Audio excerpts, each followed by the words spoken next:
Ya, halo selamat malam kepada para support Cuan Troopers dan juga kepada para Clubhouse Mania. Apa kabarnya? Mudah-mudahan luar biasa dan kembali lagi bersama saya Beras Wijaya di acara T-Talks atau Trader Talks di mana kita akan mengupas kehidupan seorang trader dan juga bagaimana strategi trading seorang trader di kala window dressing, terutama ketika market di seluruh belahan dunia akan menyambut window dressing atau Santoka Rally yang biasa terjadi di setiap bulan Desember. Selain itu kita juga akan menyimak kaitannya mengenai dampak virus Omicron atau virus COVID-19 varian Omicron terhadap window dressing tahun ini. Apakah dengan virus tersebut ada atau tidak window dressing? Sekaligus kita akan membahas mengenai case kaitannya mengenai tapering dan juga kaitannya mengenai berbagai isu makroekonomi lainnya.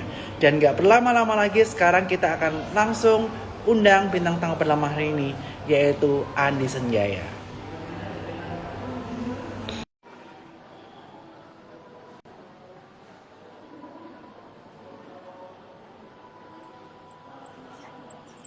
Halo, halo Halo Bro Andi Bernard, Senjaya, selamat malam. suaranya kedengaran jelas? Halo, Halo, suara saya terdengar jelas? jelas, jelas, jelas, jelas. Mantap. Apa kabar Bro Andi?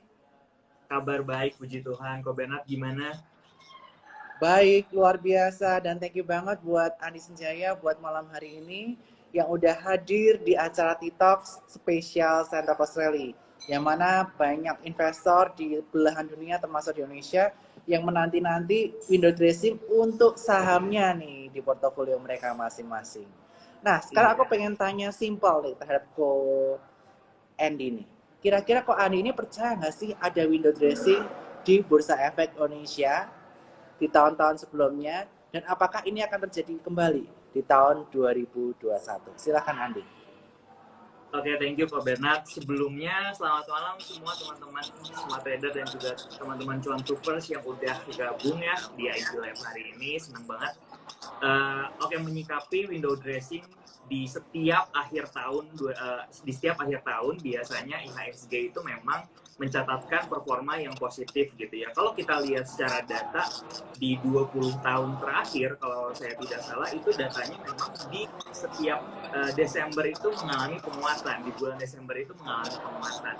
Dan kalau ditanya kenapa percaya atau tidak window dressing, saya pribadi secara teknikal dan fundamental itu sebenarnya bisa kita lihat ada reasonnya gitu ya. Ketika window dressing di mana para hedge fund atau reksadana biasanya mencari atau memindahkan sahamnya ke saham-saham yang jauh lebih ini ya. Suara saya kedengeran nggak ya? Kok Bernard, sorry. Suara kamu kecil, Andy. Oh, kecil banget ya? Bisa lebih kencang, Andy? Ntar aku deketin deh suara ininya. Oke, jadi kalau kita lihat memang window dressing itu di mana para institusi itu melakukan atau mempercantik portofolionya mereka, di mana mereka switching portofolio ke saham-saham yang memang dilihat bagus gitu ya. Nah, ini menjadi satu sentimen yang positif sebenarnya untuk IHSG kita, di mana kalau kita lihat memang secara data setiap akhir tahun itu selalu di bulan Desember itu mengalami penguatan, dan hari ini atau di bulan ini kita juga menantikan hal itu. Dan kalau kita lihat sebenarnya kondisi dari indeks harga saham gabungan kita itu sebenarnya masih ada di level yang cenderung bullish kalau bisa kita lihat ya. Jadi kita tinggal gimana caranya mengatur portofolio kita sesuai dengan strategi kita masing-masing untuk bisa memaksimalkan sentimen di sini. Gini, jadi walaupun kita tahu ketika window dressing IHSG-nya bisa naik, tapi mungkin nggak semua saham yang kita beli juga naik. Itu balik lagi ke strategi trading kita masing-masing. Nah, sekarang PR-nya adalah gimana kita memanfaatkan sentimen ini untuk mendapatkan keuntungan gitu ya sebagai seorang trader seperti itu.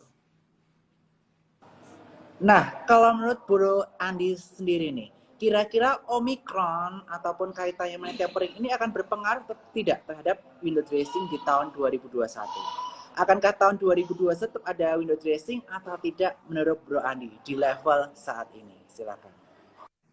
Oke, jadi sebelumnya mau sharing sedikit boleh ya Pak Bernard ya. Aku tuh sebenarnya sebelumnya dari Malaysia. Itu nganterin papa berobat di sana. Kemudian tiba-tiba awalnya tuh ketika perjalanan ke sana kita dengar berita kalau misalkan pulang ke Indonesia itu karantina cuma 3 hari ya, karena waktu itu virus dari Omicron ini masih uh, belum merembet ke Asia Tenggara ya.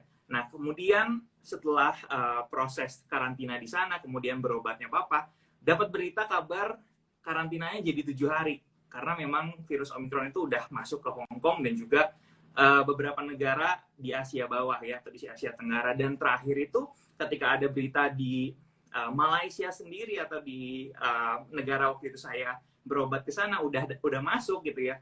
Tiba-tiba pemerintah masuk lagi ke karantina 10 hari gitu. Jadi memang ini adalah satu hal yang memang kita harus apresiasi pemerintah, di mana kalau kita lihat sekarang penyebaran COVID-19 ini sudah sangat baik ya dibanding kuartal ketiga kemarin atau kuartal kedua kemarin lah ya.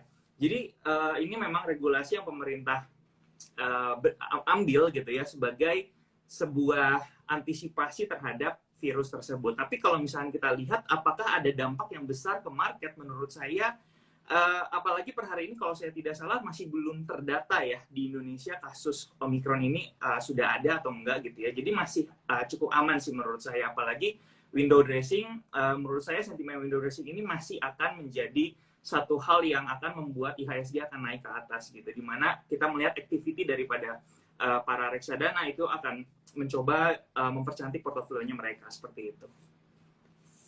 Oke, jadi Omicron tidak akan terlalu berarti ya buat Indonesia, karena sampai sekarang pun kasusnya belum ada.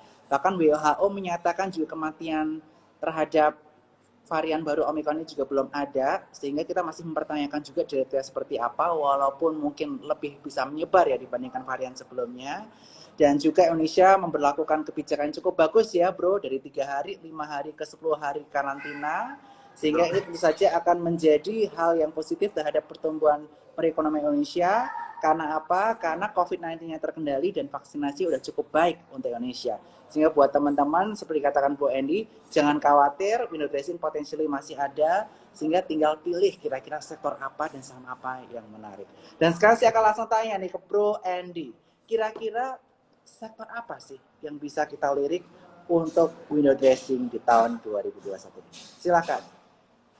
Oke, jadi kalau misalkan based on pengamatan saya ya, ini pengamatan saya pribadi, di mana sebenarnya sektor yang langganan biasanya di akhir tahun atau mendapatkan sentimen positif dari window dressing itu adalah sektor dari banking. Jadi biasanya saham-saham BBCA, BBRI itu juga mendapatkan penguatan yang cukup besar, di mana memang kedua saham ini langganan biasanya di akhir tahun itu akan menguat seperti itu. Dan kalau misalkan kita lihat secara teknikalnya saat ini, memang level atau secara price action daripada saham-saham banking ini terbilang cukup bagus. Yang pertama, trennya positif ada. Yang kedua, saat ini dari sejak kemarin Oktober, kalau saya tidak salah, sampai November, bahkan Desember saat ini, itu masih ada di dalam sebuah konsolidasi. Kita hanya tinggal menunggu momentum aja, di mana level-level pentingnya itu berhasil di breakout, sehingga di situ ada potensi sebenarnya untuk saham-saham tersebut bisa menguat ke level yang lebih tinggi lagi. Kalau saya favorit melihat untuk saat ini, ada di saham BBRI itu ada sebuah pola yang menarik. Kalau kita bisa lihat ada seperti cup and handle seperti itu, dan juga saham BMRI di mana range konsolidasinya itu cukup ketat, sehingga apabila berhasil di breakout itu akan melanjutkan kenaikannya ke atas. Itu satu sih kalau dari saya banking. Kemudian kalau saya lihat lagi belakangan ini sektor dari batu bara juga lumayan menarik ya, lumayan menarik. Beberapa saham dari batu bara ini saya lihat ada potensi upside yang lumayan gitu untuk mendorong juga IHSG naik ke level yang lebih tinggi lagi seperti itu. Oke, jadi sektor favoritnya masih perbankan ya, yaitu di BBRI, membentuk cup and handle, dan juga BMRI. Lalu bagaimana kaitannya mengenai sektor-sektor pertambangan yang sempat hype, terutama di bulan Oktober ketika harganya sempat mencapai 250 USD per tonnya, terutama coal. Dan biasanya nih di tahun-tahun sebelumnya, musim dingin ini mengakibatkan saham-saham coal juga berterbangan karena harga coal yang meningkat karena permintaan demand dari negara-negara yang bermusim dingin, seperti salah satunya China. Akankah di window dressing kali ini masih cukup menarik untuk kita simak, mengingat pergerakannya juga masih belum rally panjang dibandingkan sektor-sektor lainnya? Silahkan. Ya, sektor call ini kalau saya perhatikan waktu kemarin IHSG-nya konsolidasi ya, waktu IHSG-nya masih konsolidasi, belum mulai rally, saya melihat bahwa sektor dari call ini adalah sektor yang menjadi initiator di mana IHSG ini berhasil breakout ke atas dibanding sektor-sektor yang lainnya. Which means kita bisa lihat sektor call ini sebenarnya adalah sektor yang leading ya dibandingkan sektor-sektor yang lainnya seperti itu. Kemudian kalau kita perhatikan ada juga sentimen kemarin itu daripada harga call dari global itu memang mencapai level yang sangat tinggi dan berhasil naik signifikan sekali ya, tapi sangat disayangkan setelah itu penurunannya juga lumayan serius. Sehingga kita melihat dampak dari saham-saham call ini di beberapa saham yang saya perhatikan seperti ITMG, ada juga UNTR, itu juga mengalami koreksi yang cukup dalam seperti itu ya. Nah, kalau ditanya apakah di window dressing mereka akan secara seirama lagi ya, secara seirama seperti di bulan September atau Oktober kemarin, saya rasa nggak semua saham call gitu ya. Untuk price actionnya sendiri kalau saya perhatikan hanya ada beberapa saham call yang mungkin saat ini menarik.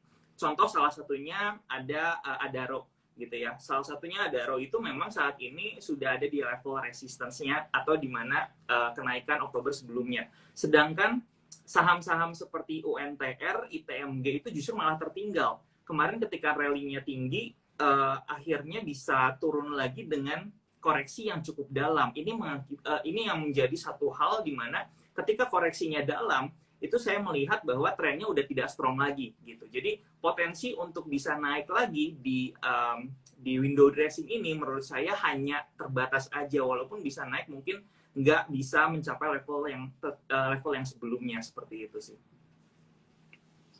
Oke, jadi sektor batu bara ini sudah termasuk leading ya ketika breakout di area 6.200 di bulan akhir September lalu. Batu bara udah rally duluan, walaupun udah sempat pullback, tetapi potentially nanti kenaikannya tidak menarik ya upsetnya dibandingkan sektor lainnya karena dia udah rally duluan. Nah, kita bicara nih kaitannya mengenai sektor mining. Memang sektor coal udah rally banget nih sebelumnya, sehingga dikatakan Bro Andy potensi untuk balik lagi agak sulit. Tetapi bagaimana untuk sektor yang sangat laggard di mining? Yaitu untuk sektor kaitannya mengenai nikel, yaitu Antam dan juga Inco, serta Timah yang sangat laggard jika kita bisa bandingkan dengan coal. Padahal harga komoditas kalau diperhatikan, nikel udah tembus 20.000 USD per ton lagi, dan Timah atau tins harga komoditasnya udah di angka 40.000 USD per tonnya. Mengapa saham ini masih laggard? Dan apakah potensinya masih cukup menarik, Bro Andi? Iya, memang kalau misalkan kita perhatikan saham atau yang biasa kita sebut dengan trio nikel tersebut, Antam, Tins, dan juga Inco ya, ini sangat menjadi primadona ketika rally di tahun 2020 akhir, di mana ini adalah saham-saham yang sebenarnya outperform saham-saham yang lainnya. Sehingga kalau kita trading atau kita membeli saham tersebut di 2020 kemarin, itu kita bisa mendapatkan upside atau potential gain yang cukup tinggi gitu ya. Nah, tapi sayangnya ketika dia rally sangat tinggi, harus dibarengi dengan koreksi juga yang lumayan dalam. Kalau kita perhatikan setelah Januari saham tersebut semua koreksi, dan sampai saat ini itu masih ada di range sideways-nya, di mana range ini merupakan sebuah area. Ketika kita bisa lihat, ini masih belum ada sesuatu yang menarik untuk kita bisa perhatikan sebenarnya. Jadi memang resistance dan support yang saat ini sedang menahan pergerakan daripada ketiga saham tersebut, itu penting sekali untuk harus di breakout terlebih dahulu baru bisa menjadi menarik seperti itu. Dan kalau saya perhatikan, ini memang menjadi area atau tahap akumulasi kembali daripada ketiga saham tersebut. Jadi kalau menurut saya, mungkin nggak di akhir tahun ini atau di window dressing ketiga saham ini akan naik, tapi ini akan menjadi potensi yang sangat bagus sekali di 2020, di mana ketika memang ada inflow yang positif atau ada smart money yang masuk, di sini bisa ketiga saham ini bisa menjadi salah satu yang menjadi incaran gitu sebenarnya. Karena ketika base atau range sideways yang saat ini sudah di breakout ke atas, dia punya satu area tahanan di bawah ini yang cukup strong sebenarnya. Dan ini akan memungkinkan saham tersebut bisa naik ke level yang lebih tinggi lagi, seperti itu sih. Oke, kita berdoa ya mudah-mudahan saham-saham nikel dan juga timah ini juga bisa bergulir, tidak hanya di penghujung tahun, tapi di tahun yang akan datang ya. Karena sentimennya memang saat ini masih sedikit kurang heboh dibandingkan dengan awal tahun ini ya bro ya. Sehingga memang harga sahamnya masih tertahan. Dan buat teman-teman yang ingin mendapatkan insight lebih dalam mengenai bagaimana saham-saham yang menarik untuk diperdagangkan, teman-teman bisa join Super Cuan Troopers hanya dengan klik di eform.sukosekitas.com atau di pin message. Teman-teman sudah bergabung dengan komunitas Super Cuan Troopers dan bergabung dengan grup Telegram kami yang akan memberikan berbagai stok idea, sektor idea di grup Telegram, dan tentu saja bisa langsung diskusi dengan pakar-pakar yang ada di grup tersebut. So, buat apa lagi, jangan lupa klik eform.sukosekitas.com. Nah bro, kaitannya mengenai komoditi boom. Komoditi boom ini menghasilkan banyak orang kaya baru atau pekerja-pekerja yang jadi banyak duit di luar Jawa terutama, yang pendapatannya sebagian besar dari pertanian dan kemudian pertambangan. Tetapi kita melihat bahwa sektor-sektor kaitannya mengenai retail masih belum bergerak banyak. Properti belum banyak bergerak. Dan juga poultry, ayam-ayaman juga belum banyak bergerak. Pandangan Ko Andy terkait mengenai tiga sektor tersebut, bagaimana? Silahkan.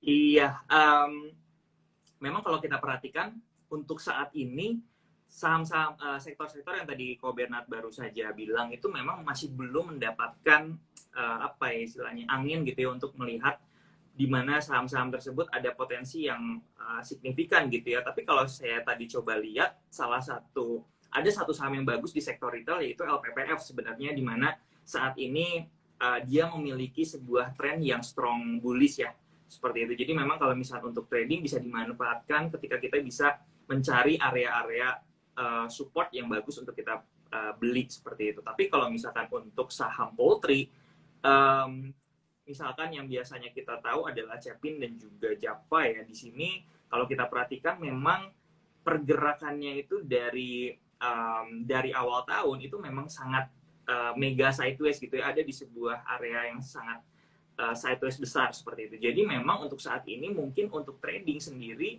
maupun investasi menurut saya belum terlalu menarik sih untuk investor dan juga trader. Satu lagi mungkin kalau saya lihat Java juga kurang lebih sama sih, masih ada di area-area sideways-nya. Jadi masih terjebak di antara support dan resistance. Kalau untuk Java saat ini memang sudah ada di area support. Cuma kita masih belum melihat clear price action-nya, di mana kedua saham poultry ini ada peluang untuk bisa kembali rally dan juga bisa muncul di apa ya istilahnya ya, muncul di mana-mana sebagai saham yang menarik gitu istilahnya untuk diperhatikan.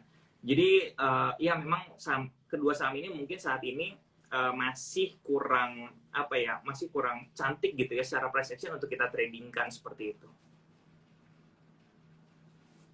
Oke, jadi retail yang menarik, yang uptrend adalah LPPL, sedangkan untuk poultry masih mega sideways. Jadi wait and see terlebih dahulu buat teman-teman sekalian.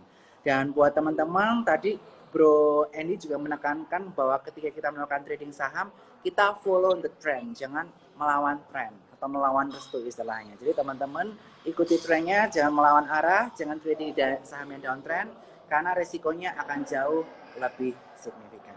Nah, kalau untuk saham properti bagaimana, Bro Andy? Ya, saham properti sebenarnya kemarin ini sempat ada sebuah reversal gitu ya di bulan September. Kalau kita perhatikan itu memang ada beberapa pola yang mengindikasi reversal daripada saham-saham properti di sini. Cuman setelah mereka berhasil rally sampai kurang lebih di pertengahan November itu sempat koreksi juga. Saat ini memang ada di level supportnya, misalkan salah satunya kalau saya perhatikan di sini ada saham CTRA. Di Di sini juga saat ini ada uh, di level supportnya. Ada support trendline dan juga ada support historical price di situ. Nah, apabila saat ini misalkan di saham CTRA masih bisa bertahan di atas harga 1000, menurut saya masih ada potensi naik ke atas sekitar 1200. Seperti itu. Cuman memang saat ini kalau kita lihat secara keseluruhan daripada sektor properti ini, misalkan sektor kita coba lihat saham lainnya ya, seperti di sini ada Asri juga masih kurang masih belum ada sebuah reversal pattern yang bisa kita antisipasi melanjutkan rally-nya ke atas seperti itu. Jadi memang yang kita takutkan adalah ini hanya pullback sementara aja, di mana pullback sementara ini terjadi penurunan yang tajam dari Desember 2020 di sektor-sektor tersebut seperti itu. Jadi memang kita masih wait and see untuk saham-saham tersebut. Untuk trading jangka pendek sendiri sebenarnya masih ada potensi sebenarnya ya. Cuman untuk kedepannya memang banyak level-level resistance di atasnya yang penting yang perlu untuk ditembusi sebenarnya untuk saham-saham properti seperti itu. Oke, jadi saham properti masih wait and see karena masih berada di area konsolidasi ya, sideways, sehingga kalau trading pun risk rewardnya nggak cukup besar ya rewardnya. Jadi teman-teman bisa perhatikan wait and see terlebih dahulu untuk saham-saham properti. Dan buat teman-teman sekalian, jangan lupa kita juga ada Q&A buat teman-teman sekalian. Jadi jangan lupa Q&A di pencet Q&A, jangan di komen karena kalau komen nanti tertutup. Jadi saya nanti takutnya kelewat. Jadi Q&A di sini. Plus jangan lupa buat teman-teman sekalian, event hari ini di screenshot, di story, tag ke Sukor Sekuritas dan Andi Sanjaya dengan hashtag Sukor Sekuritas Stronger Together dan Cuan Troopers. Dan teman-teman akan mendapatkan 5 orang yang beruntung hadiah dari Boris yang story malam hari ini. Dan sebelum ke Q&A, saya akan membahas sektor yang heboh, di mana sejak hari Senin ini bank-bank mini mengalami kenaikan yang cukup signifikan karena ada kaitannya mengenai di awal tahun 2022 modal minimal mereka menjadi 2 triliun. Sehingga mereka berbondong-bondong right issue dan yang right issue yang sukses akhirnya mengalami peningkatan cukup signifikan seperti BBYB dan juga yang ada sentimen-sentimen atau rumor mengalami peningkatan pula seperti BGTG maupun BVIJ. Kira-kira pandangan Bro Andi Sanjaya kaitannya mengenai saham-saham bank digital apa? Dan juga jika kita ketinggalan dari saham-saham bank digital tersebut, apakah boleh kita kejar bank digital yang ketinggalan? Dan kalau boleh, saham yang mana? Silakan Bro Andi. Oke. Jadi memang di tahun 2021 ini kita yang saya ingat ya waktu itu ketika IHSG-nya konsolidasi, memang bank-bank mini ini atau bank-bank digital ini menjadi salah satu yang sangat menarik untuk bisa kita trading gitu ya. Walaupun kondisi IHSG waktu itu masih konsolidasi, saya ingat, tapi beberapa bank-bank digital ini masih mampu untuk bergerak tidak confluence dengan IHSG seperti itu. Jadi kalau kita perhatikan beberapa bank-bank digital saat ini itu memang kenaikannya itu karena memang ada regulasi di mana mereka memerlukan modal minimal 2 triliun ya di akhir tahun 2021 atau di 2022. Menurut saya sampai ke depannya di 2022 akhir itu juga masih menarik karena kalau saya tidak salah nanti di tahun atau di akhir tahun 2022 itu juga mereka harus meningkatkan lagi modalnya menjadi 3 triliun ya kalau saya tidak salah. Jadi memang untuk dari sekarang sampai next year memang saya perhatikan atau at least kalau kita lihat dari pergerakannya saat ini memang mereka cukup sangat menarik. Tapi yang harus di garis bawahi adalah pergerakan daripada bank-bank tersebut ini sangat volatile seperti itu. Jadi memang kalau misalkan kita mau trading di saham-saham tersebut secara psikologi dan money management juga harus baik seperti itu ya. Jadi kalau saya perhatikan ada 3 atau 4 bank saat ini yang memang pergerakannya sangat bullish ya. Yang pertama yang udah pasti Arto. Arto ini kalau menurut saya sangat menarik untuk saat ini. Kenapa? Karena di daily time frame-nya itu ada lagi mendevelop sebuah pola. Kita bisa sebut itu inverted head and shoulder yang merupakan reversal pattern atau cup and handle seperti itu ya. Jadi kalau misalkan berhasil breakout di resistance sekitar 16.800, 16.900, itu upside targetnya bisa ke 19.000 atau bahkan nggak mustahil dia bisa ke area 21.000 sih. Kalau saya perhatikan untuk Arto sendiri, itu yang menjadi menarik menurut saya. Kemudian di saham yang lain, saham bank digital yang lain yang saya perhatikan, tadi BBYB juga yang Ko Bernard sempat bilang, itu juga menurut saya salah satu yang sangat menarik karena uptrendnya itu sangat strong saat ini. Jadi kita bisa follow the trend dengan melihat di mana sih area-area yang bagus untuk kita bisa buy on weakness seperti itu. Kemudian di samping dua saham yang tadi ada juga kalau saya perhatikan itu BBHI ya. Jadi BBHI ini juga untuk para trader saya rasa sangat-sangat menarik secara price action, secara harga dan secara trend. Itu juga kita bisa follow seperti itu. Nah, permasalahannya adalah kalau misalkan untuk trading di bank-bank digital seperti ini, mungkin secara psikologi dan juga secara trading plan akan berbeda dengan saham-saham yang mungkin memang bergerak di old economy ya, seperti biasanya. Jadi, memang di sini harus lebih agresif. Mungkin swingnya juga nggak terlalu tinggi ya, karena ketika koreksi juga bisa dalam. Jadi ketika sudah mencapai level take profit yang ideal, mungkin bisa di take profit dulu sebagian. Sama satu lagi tadi saya sebut 4 ya, kalau nggak salah satu lagi itu yang menarik itu tadi BGTG ya. BGTG juga saat ini kalau kita perhatikan dalam 1 minggu terakhir atau minggu ini itu rally-nya luar biasa banget. Dan saat ini ada di level resistance seperti itu. Mungkin akan terjadi sedikit taking profit gitu ya, akan ada koreksi sedikit dan mungkin ada potensi mendevelop sebuah pola inverted ada kemungkinan mendevelop sebuah pola cup and handle juga seperti itu. Jadi untuk BGTG dan juga terakhir BNBA sih. BNBA kemarin yang saat ini lagi right issue juga, itu juga trennya sangat menarik. Jadi memang banyak sekali pilihan untuk bank digital yang pasti gimana caranya kita mengalokasikan portofolio dan juga membuat trading plan yang bagus gitu ya untuk saham-saham tersebut seperti itu.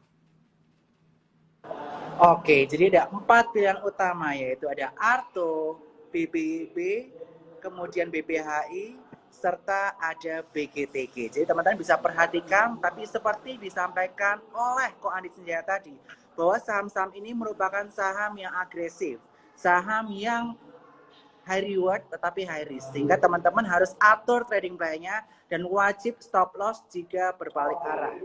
Itu yang perlu diperhatikan oleh teman-teman sekalian. Dan sekarang kita akan langsung ke Q&A. Kira-kira Q&A apa yang akan kita tanyakan? Yang pertama, kita akan bahas mengenai saham konstruksi. Konstruksi gimana kok? Karena kita melihat bahwa tahun lalu konstruksi ada window dressing, di mana Waskita memimpin Adi, PTPP, dan Wika tahun lalu. Tetapi saat ini mereka tidur-tidur aja. Karena mungkin aja ini merupakan dampak dari Waskita yang akan ada right issue jumbo di angka 11 triliun yang mengakibatkan investor masih wait and see. Atau kira-kira bagaimana? Udah boleh dilirik atau belum atau masih wait and see? Silahkan. Iya, kalau untuk Waskita sendiri sih kalau saya perhatikan memang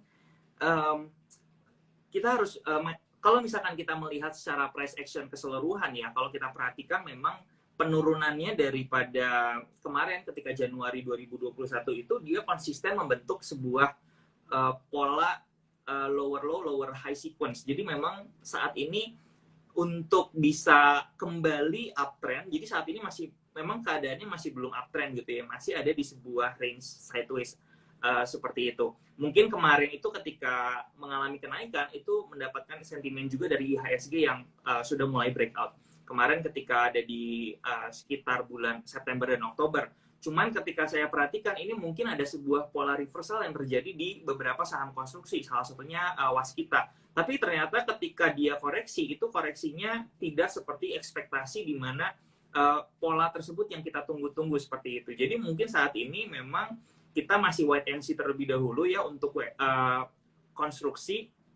Ada WSKT ya, kemudian sama apa lagi nih kok kira-kira yang mau kita coba lihat saham konstruksi? Adi, PTPP, Wika, Waskita. Adi. Oke.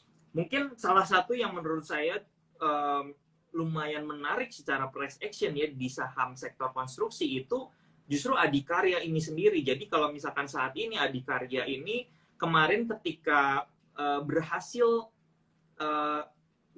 technical rebound, dia mengalami technical rebound di sekitar area 700, itu saat ini sudah menyentuh, kemarin ini sempat menyentuh 1200, dan saat ini kondisinya sedang konsolidasi tapi di range kecil aja. Jadi kalau menurut saya tekanan dari seller itu tidak banyak di saham Adikarya untuk saat ini, dan terlihat ada sebuah pola ABC correction.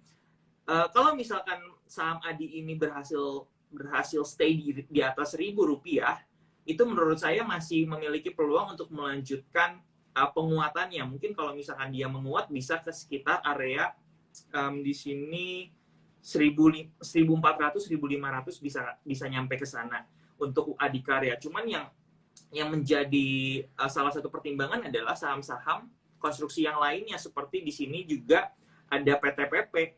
Kalau misalkan PTPP di sini kurang lebih mirip price action-nya sama Adikarya ya, jadi kurang lebih mirip, dan di sini sebenarnya ada sebuah pola rounding bottom yang merupakan pola reversal, tapi untuk saat ini kalau saya perhatikan koreksinya dari harga atas di bulan Oktober kemarin itu udah terkoreksi sekitar 22%-an seperti itu. Jadi memang ini mendapatkan juga tekanan seller yang cukup signifikan gitu ya untuk PTPP dibandingkan Adikarya.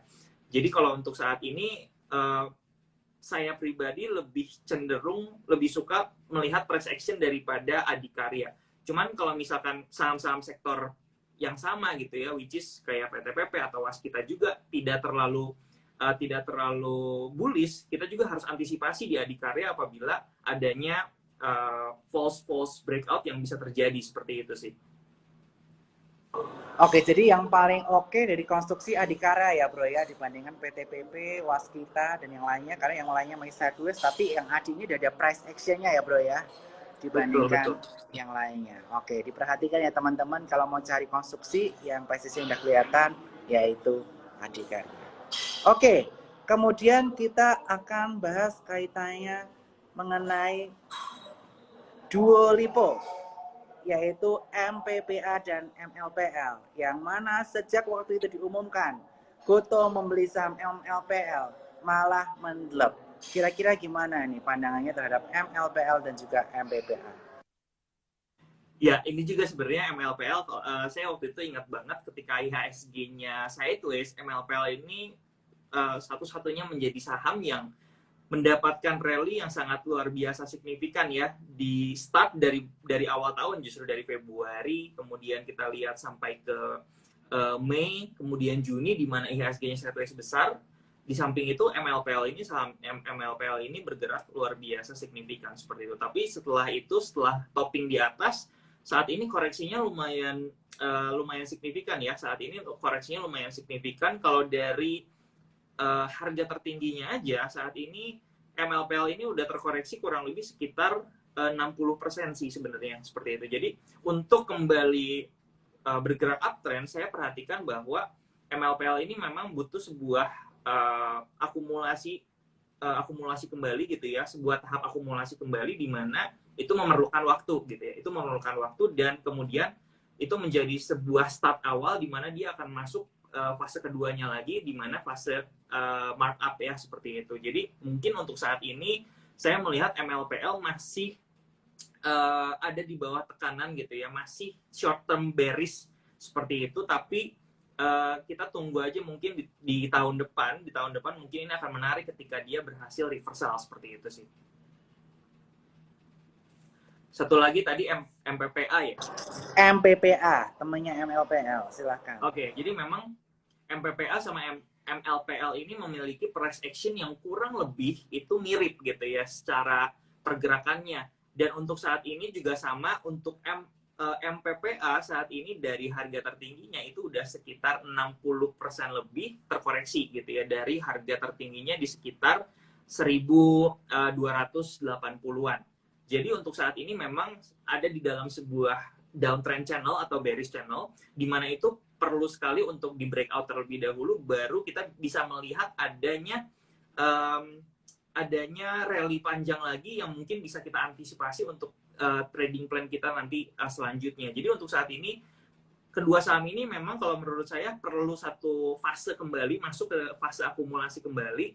Kemudian ketika dia berhasil breakout daripada fase akumulasi tersebut, itu baru bisa menarik untuk kita lirik sih sebenarnya, seperti itu.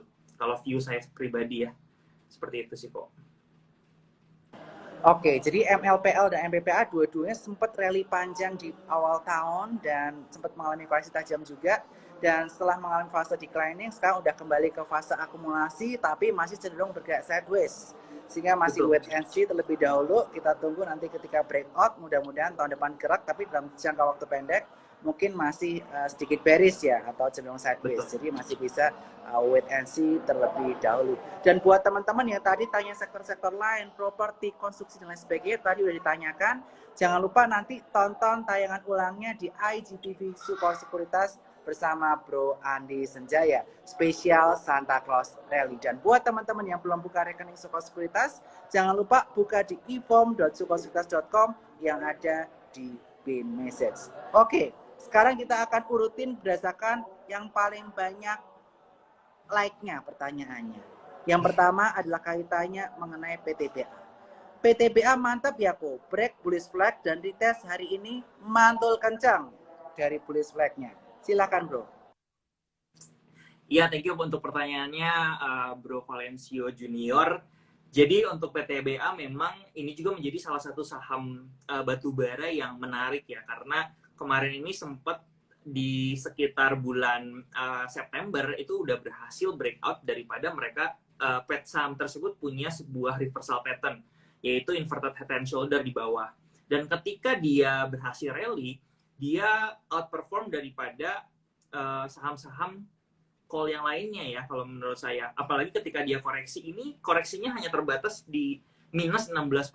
Kalau saya tidak salah, di saham-saham yang lainnya seperti Indi, kemudian ITMG, itu kalau nggak salah koreksinya bisa sampai minus 30%-an. Jadi ini salah satu yang menurut saya saham PTBA cukup menarik karena secara tren sendiri kalau kita perhatikan di mana koreksinya sangat minimal, itu bisa kita antisipasi kembali untuk mendapatkan fast rebound ya daripada saham-saham yang lainnya. Kalau misalkan kita perhatikan memang di sini ada sebuah pola falling wedge atau bullish flag, itu kurang lebih sama aja. Dan saat ini sudah rebound sih, memang sudah rebound. Jadi memang untuk di lower time frame-nya sendiri juga kemarin saya sempat share juga di Telegram free gitu ya. Itu ada sebuah pola reversal inverted head and shoulder di time frame yang kecil. Jadi bisa dilihat nanti di H1 atau di H4, teman-teman bisa coba cek. Dan saat ini juga secara moving average gitu ya, kalau kita menggunakan moving average indikator, harganya itu ada di atas moving average 20, 100, dan 200. Artinya ini masih bullish sekali sih sebenarnya. Jadi kalau misalkan untuk saham PTBA sendiri, saya sih lumayan positif untuk bisa nanti di akhir tahun at least bisa mencapai level 3.000 kembali sih, seperti itu. Tapi untuk sebagai antisipasi, di bawah 2.500 itu akan kembali turun ke bawah sih. Jadi perhatikan dua key level tersebut, di mana satunya di support 2.500 dan resistance 3.000. Ketika dia berhasil ke 3.000, most likely dia bisa kembali naik ke harga yang lebih tinggi, target selanjutnya 3.200. Itu untuk PTBA. Jadi saham call salah satunya yang menurut saya menarik juga adalah PTBA sih. Seperti itu sih. Yes, agree banget bro Andy ya. Saya juga setuju bahwa PTBA merupakan saham batubara yang cukup menarik karena polanya juga cukup cantik dan dia tertahan dari area titik breakout-nya yang di bawah. Dan target singkat dari Bro Andy Senjaya di angka 3.000, secara fundamental di Support Sekuritas target di angka 3.200. Sehingga ini menjadi peluang yang menarik untuk saham window dressing plus musim dingin. Karena kita lihat biasanya saham batubara ini bergulir di musim dingin karena harga call yang meningkat cukup signifikan. Yang mana diakibatkan oleh demand yang meningkat karena musim dingin plus harga acuan batubara dari PLN juga naik. Kalau harga call-nya juga naik. Sehingga PTBA yang paling banyak supply ke PLN pun juga turut cukup menarik. Oke, ini untuk PTBA. Selanjutnya, yang ada 11 like. BCA dan BRI apakah valid membentuk pola bullish flag? Silakan Bu Andy. Oke, thank you pertanyaannya Jonathan Chu 17. Oke, untuk BCA sendiri memang kemarin ini kabar kabar baik ya, kabar gembira buat kita semua di mana terjadinya stock split. Jadi saat ini harganya jauh lebih affordable untuk bisa kita melakukan investasi, karena kita nggak bisa memungkiri bahwa saham BBCA ini merupakan salah satu saham terbaik ya untuk kita bisa invest, karena secara year to year juga untuk potensial naiknya itu selalu bertumbuh gitu ya dari tahun ke tahun. Dan untuk saat ini memang pasca stock split kemarin itu sebenarnya kalau saya perhatikan itu mungkin menjadi sejarah dalam beberapa waktu ke belakang di mana saham BBCA ini sempat naik kurang lebih sekitar 10% ya, double digit. Di mana sebelum-sebelumnya itu mau naik mungkin 3% aja lumayan susah ya, apalagi 5%. Apalagi kemarin dapat 10%. Jadi momentum ini itu kalau saya perhatikan dipakai juga oleh beberapa investor yang mungkin memang sudah collect BBCA lumayan signifikan atau dari harga bawah untuk melakukan aksi yang namanya taking profit. Dan saat ini ketika saham BBCA ini masih terkoreksi, ini ada sebuah pola yang sebenarnya merupakan pola yang tidak mengkhawatirkan. Artinya bukan sebuah pola reversal. Di sini kalau misalkan kita mau tarik sebuah line dan di situ ada bullish flag juga it's valid gitu ya. Atau misalkan kita mau lihat itu sebagai falling wedge, itu juga valid. Dan saat ini harga BBCA ini kalau saya tarik garis dari bawah itu ada di trend line uptrendnya atau ada di uptrend line-nya. Jadi memang untuk BBCA konsolidasi yang dialami sejak Oktober itu merupakan hal yang wajar, dan saat ini justru bisa mulai mencari area-area support untuk bisa beli gitu ya saham BBCA. Mungkin lebih cocoknya untuk investasi gitu ya, untuk teman-teman yang trader mungkin jauh lebih cari yang fluktuatif. Tapi dua-duanya saya rasa punya potensi juga untuk saham BBCA, karena saat ini saham BBCA sudah jauh lebih affordable lagi nih, harganya di 7.000 seperti itu. Kalau untuk tadi saham BBRI ya. Oke, jadi saya sangat setuju dengan yang disampaikan Bro Andi ya, bahwa saham BCA BRI ini cocok banget untuk pemula yang baru masuk capital market. BCA BRI ini cukup layak untuk dikoleksi karena mengapa? Saat ini harganya udah affordable, terutama setelah BCA mengalami stock split. Selain itu, earning growth dari kedua perusahaan ini konsisten mengalami kenaikan terus-menerus, kecuali ketika pandemi yang lalu. Dan fundamental perusahaan tersebut udah sangat solid, di mana BCA ini hampir dimiliki oleh orang-orang di perkotaan. Semuanya biasanya punya BCA, plus BRI punya cabang di seluruh Indonesia. Sehingga kedua saham ini fundamentalnya solid, earningnya terus bertumbuh, kemudian jaringannya cukup luas, sehingga untuk investasi menjadi peluang yang menarik. Walaupun untuk trading pun bisa juga, tetapi reward tidak akan sebanyak saham-saham yang volatile. Itu yang bisa diperhatikan oleh teman-teman sekalian. Oke, selanjutnya ini yang banyak di-like lagi nih, Bro, yaitu INKP dan juga Tekim atau duo kertas yang terus mengalami koreksi di tengah bulan November-Desember. Yang lain mengalami kenaikan, dua ini tidak henti-hentinya mengalami penurunan. Akankah kita boleh spekulasi buy on weakness, ataukah better kita wait and see terlebih dahulu? Silakan, Bro. Oke, thank you untuk pertanyaannya dari Novendri_Ambarita. Oke, jadi yang menariknya adalah ini secara price action kurang lebih sama-sama saham konstruksi ya. Kalau saya perhatikan ini saham kertas sama saham konstruksi punya sebuah price action yang kurang lebih nggak jauh beda sih sebenarnya ketika saya lihat. Nah, untuk saat ini saham Tekim atau INKP sendiri dari harga tertingginya sebelumnya di awal tahun 2021 ini sebenarnya terkoreksinya cukup signifikan. Kita harus tahu itu dulu. Terkoreksi hampir 60% lebih gitu ya. Jadi dari waktu itu harganya sekitar untuk Tekim sekitar 17.000, saat ini hanya diperdagangkan di sekitar harga 7.600. Nah, ini menjadi satu poin terlebih dahulu yang harus kita perhatikan, bahwa ada tekanan seller yang jauh lebih dominan selama 1 tahun ke belakang seperti itu. Jadi kalau kita lihat saat ini, memang kondisinya kemarin itu di bulan September ketika IHSG-nya rally, pastinya saham Tekim juga mendapatkan sebuah sentimen dan juga berhasil breakout ke atas, dan ini adalah breakout sebuah pola inverted head and shoulder di mana merupakan sebuah reversal. Tapi yang harus kita perhatikan adalah follow up-nya. Apakah dari sebuah pola tersebut ada sebuah ada sebuah rally lagi lanjutan yang bisa kita lihat, dan koreksi yang minimal itu yang harus kita perhatikan, dan itu menunjukkan awal dari sebuah tren yang baru atau rally uptrend yang baru ya, seperti itu. Namun yang jadi permasalahan untuk saham Techim dan INKP kemarin ini, ketika berhasil breakout dari pola tersebut, koreksinya itu lumayan signifikan ke bawah, dan saat ini itu ada di support. Ya, sebenarnya saat ini ada di support. Dan untuk spekulasi sebenarnya ada potensi, tapi saya masih belum melihat ada price action yang menarik untuk Techim. Tapi lain cerita untuk INKP, kalau saya tidak salah di perdagangan di perdagangan Jumat tadi, akhir tadi, saham INKP itu justru mendapatkan penutupannya di atas atau gap up di atas gitu ya. Jadi kalau secara daily time frame itu kondisi daripada price actionnya jauh lebih better ya, jauh lebih better. Tapi saya tidak melihat pertama uptrend yang jelas gitu ya, masih di dalam sebuah konsolidasi. Itu yang pertama. Jadi kalau misalkan memang kita pengen fokus di window dressing ini untuk bisa mendapatkan potensial trading gain yang lumayan gitu ya, mungkin bisa cari apakah ada pilihan saham lain yang memenuhi syarat tersebut gitu ya. Nah, untuk INKP sendiri saat ini juga ada di level support di sekitar 8.000.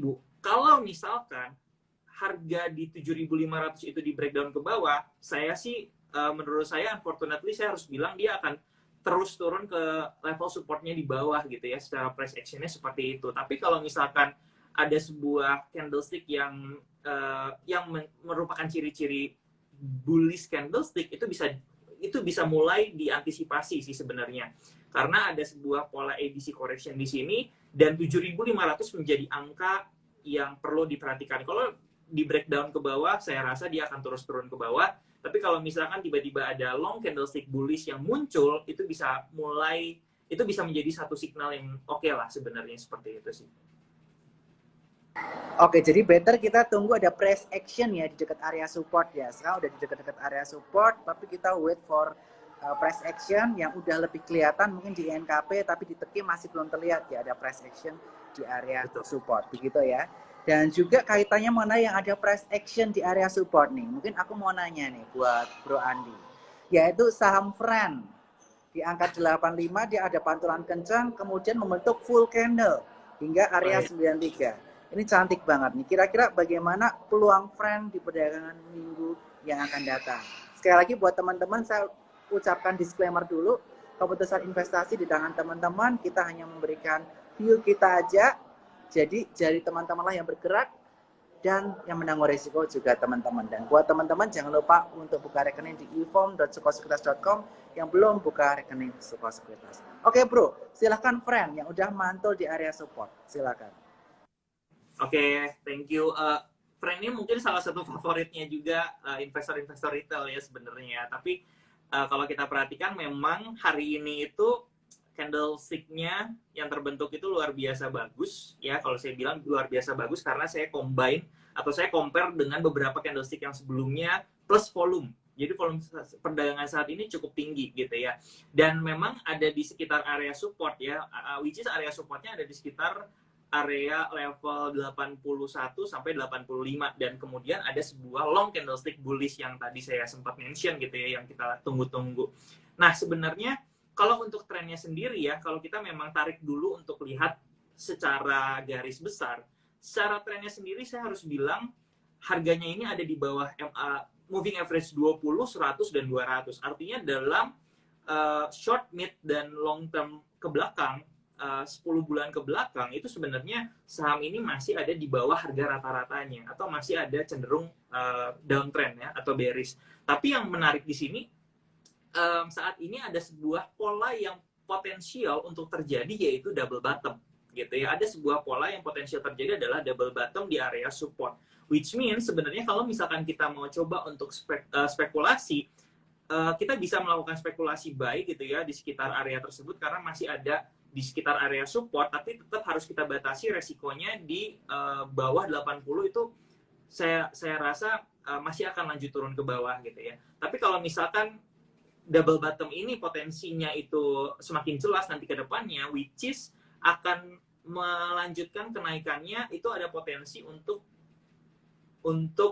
naik ke area target pertama 105, target keduanya ada di 116 gitu ya, 116 sampai 118. Jadi untuk trading dalam short term trading menurut saya menarik gitu ya, karena memang ada konfirmasi dari candlestick satu tadi. Cuman memang tetap aja di samping ada potensi, di situ juga ada resiko yang harus kita jaga, di mana support tersebut nggak boleh tembus di bawah 80 sih, menurut saya seperti itu. Oke, jadi intinya buat teman-teman, perhatikan candle memang menarik, tapi stop loss tetaplah penting untuk membatasi risiko misalnya terjadi pembalikan arah. Tapi target price pertama untuk friend di kisaran area 105 dan target price kedua di kisaran area 116 sampai 118. Itu kaitannya mengenai friend. Dan sekarang kita akan beranjak ke pertanyaan-pertanyaan Q&A. Ini ada yang nanya kaitannya mengenai MT coach, masih ada harapan nggak ke 2700 lagi? Karena dia masih ada resisten yang cukup kuat di kisaran area 2100-an tuh. Kira-kira bisa atau tidak? Silakan Bro Andy.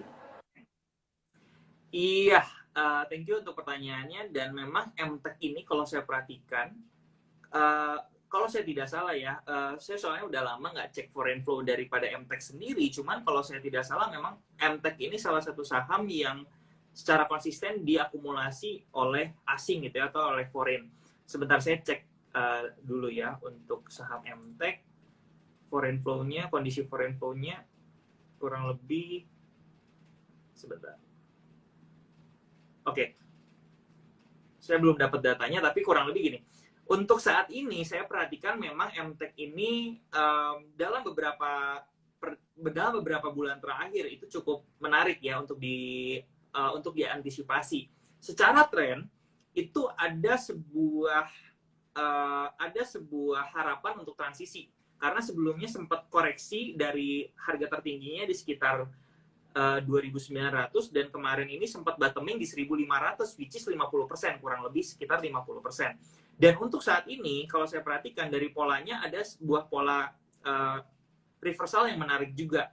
Dan saat ini sudah mendekati area moving average 200. Jadi kalau misalkan harga ini sudah bisa menembus area moving average 200, saya bisa melihat bahwa ada potensi saham MTEK ini untuk bisa kembali bullish lagi gitu ya, untuk kembali rally lagi ke atas. Tapi yang perlu kita perhatikan di sini memang ada di sekitar area resistance gitu. Kita melihat area resistance di sini di sekitar 2100 sampai 2200 ini perlu untuk di breakout gitu ya. Jangan sampai ada sebuah selling power yang besar di area tersebut sehingga price action-nya jadi kurang menarik lagi.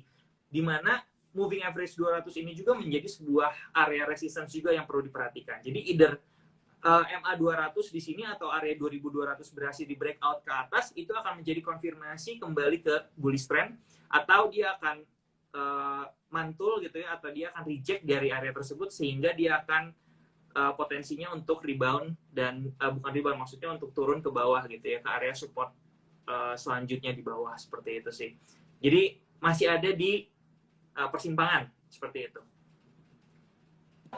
Oke, jadi perhatikan nih area resisten untuk MTEK di 2100 sampai 2200 antara tembus atau tidak. Kalau ditembus dengan volume kencang dan tertahan di atas 2200 is good signal. Tapi kalau 2100 sampai 2200 ketahan dan susah tembus atau bahkan mulai peluang setelah itu, waspadai kaitannya mengenai MTEK. Mungkin bisa taking profit untuk sebagian atau sell on strength buat teman-teman yang nyangkut.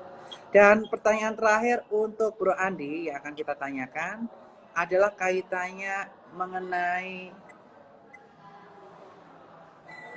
SMGR yang menyentuh support kuat. Kira-kira oke nggak untuk spekulatif buy on weakness untuk saham SMGR ini? Karena kita melihat properti penjualannya bagus, tapi semen turun terus nih. Mungkin karena batu bara harganya naik atau gimana, kita nggak tahu. Kita lihat pandangan secara teknikal dari Bro Andy. Silakan. Oke, thank you untuk pertanyaannya ya, Ray. Jadi untuk SMGR ini kemarin itu memang saya sempat melihat ada sebuah potensi yang bagus gitu ya, ketika melihat SMGR ini berhasil breakout daripada downtrend lainnya, seperti itu. Dan ketika dia berhasil breakout, ternyata itu persis banget ada di area moving average 200 dan setelah itu terpantul gitu ya, atau reject dari area moving average 200. Jadi memang moving average 200 ini juga bisa menjadi indikator bantuan untuk kita melihat area resistance yang dinamis seperti itu. Nah, memang saat ini saham SMGR ini ada di level supportnya ya, di mana saat ini pernah ada 2 kali terjadi rejection di sini. Tapi yang perlu kita perhatikan adalah area support di sini kan merupakan sebuah area demand, di mana semakin sering dikunjungi area tersebut akan semakin lemah area tersebut. Dan kalau saya perhatikan secara tren juga ini masih cenderung masuknya ke downtrend ya untuk SMGR. Jadi memang menurut saya pribadi, kalau misalkan ada rebound dari area support, itu hanya periodical aja atau sementara aja. Yang perlu kita perhatikan, apakah di area support ini ada sebuah pola reversal yang terjadi. Jadi kalau misalkan hanya rebound sesaat aja, itu merupakan normal thing menurut saya. Karena memang di situ adalah area demand. Tapi kalau misalkan ada sebuah pola yang terbentuk dan confirm, itu bisa menjadi menarik seperti itu. Jadi memang outlook saya untuk SMGR masih belum cukup menarik sih untuk saat ini ya. Apalagi untuk window dressing, menurut saya masih ada banyak pilihan saham lain yang lebih seksi lah istilahnya gitu. Oke, SMGR ada potensi, tapi kita perhatikan price action di area support ya. Jika ada price action, ini baru kita lihat ini cukup menarik untuk SMGR di dekat area support kuatnya.